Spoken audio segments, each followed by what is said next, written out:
Hey, it's the champ Antonio Tarvin. You're listening to Tarvin's Take, the most informative take in boxing. Just remember where you heard it first. I want to dive right in, man. The big rematch this past Saturday, man.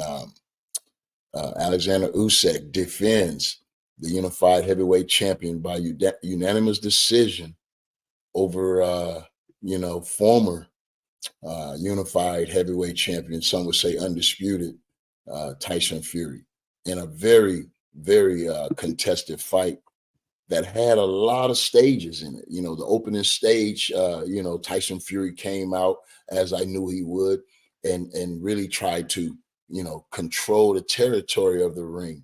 He really had a initiative to back, or keep himself in the center of the ring, which I thought was his best, game plan. And he did that very well in the opening stages of the fight, using a nice long rangy jab.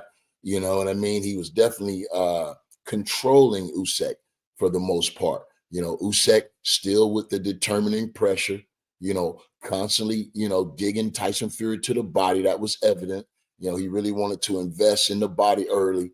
It wasn't until, around the third round that Usyk really started to let his hands go. And you could see that, he was landing what I thought the whole entire night, more cleaner, effective blows. Even though Tyson Fury had his moments early, and even, there was a moment in the fight where it looked as if, Tyson Fury needed a big round. I think it was round 9 after a real slow round 8 could have went to either fighter. But after 4 rounds, I had it even. I had it even. You know what I mean? Usyk, looked as if he was, being more effective with his pressure, started, landing, started landing to the head consistently. But no one really took off. No one really took off. And after that slow 8 round, which I felt the fight could have been leaning either way, it was that 9th round that Fury, for once, started pushing, using his weight, leaning on Usyk, which I thought, that was a perfect time to start that. And then it looked as if, what I'm saying, he had some energy at that stage. And, but Usyk withstood that. He really withstood that, and credit to Usyk chin, man. I think when we really, put him under the microscope about his ability and how great he was and his, this great run he's had, you feel me? It's his chin, brother, that really has allowed him to face these big guys. Now, Tyson Fury did land some 1-2 straight down the pipe, but man, and some body shots as well. But other than that, there were never really a shot where you said, whoa, he landed a shot that really buckled or hurt Usyk. And that's what I was looking for. When I said earlier in Tarver's tape, the burden of proof would be on Tyson Fury.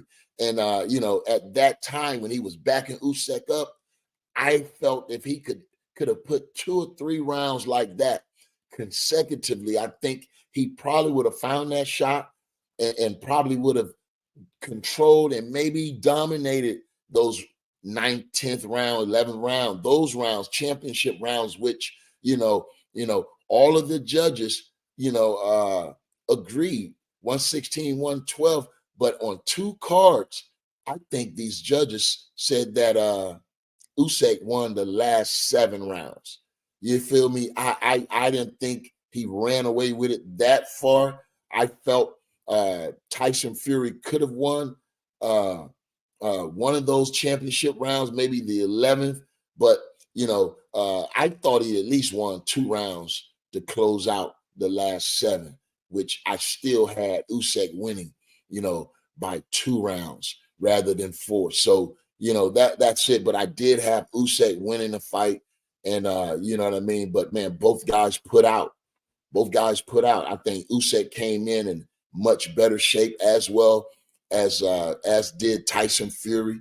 Tyson Fury came with a strategic game plan, but it was just Alexander Usyk's resolve, his determination, and his mental strength to allow him, man, to even take those shots. coming from somebody weighing 280 pounds. I mean, that, really sticks out with me, man, how a guy that's, in great physical shape, but it has to come from that mental side to really be able to stand in there and cut these giants down time and time again. You know what I mean? So Alexander Usyk defeats Tyson Fury in I believe a very entertaining fight, man. I was feeling all along that Tyson Fury needed to stamp something, a big round, a knockdown, or something down the stretch to really change the narrative or even give a different, perspective of the fight. But again, man, styles make fights, and I believe if they fought 9 times out of 10, we'll see the same type of action, the same type of uncertainty going down the stretch, and you know what I mean. And Alexander Usyk might win a close fight 9 times out of 10, but it takes nothing away from Tyson Fury. I think, by the way you're looking at it, he still proved that he's, if not, the second best heavyweight in the world. It's still, some things to be said, but for that fight, there you have it. And what's next for Usyk? You know what I mean? We got the IBF champion Daniel Dubois, who we remember him and Usyk had a controversial fight, but I think I don't know, did Daniel Dubois get stopped in that fight, or did that fight go the distance? I don't remember. I think he dropped Usyk, and it was a controversial body shot, but I can't remember if that fight was stopped or not. But he did. Daniel Dubois stepped in there after the ring and said he want his rematch, man. So that will be, if that fight can take place, that would be for officially the undisputed championship, and that's the big major for all 4 belts. If that fight happened, a rematch between Alexander Usyk and Daniel Dubois, that would be a huge fight. You know what I'm saying? Other than that, who's next for Usyk? I mean, again, Daniel Dubois is in a tough fight, and I would call this fight 2 underdogs meeting between him and I think a guy that's deserving. You know what I'm saying? Joseph Parker, man. Here's a guy that beat 2 top 10 guys in Wilder and Zalazine, and he's still having to wait and watch guys get their shot. But he is scheduled to face Daniel Dubois in an IBF championship, and that fight, man, going to be very interesting because, like I said, these are 2 underdogs meeting. You know what I mean? And man, they're going to fight. They're going to really fight. They're going to compete. Daniel Dubois has been on a real winning streak, so that fight's going to be interesting. Look forward to that. And what's next for the big guy, man? The Gypsy King, Tyson Fury.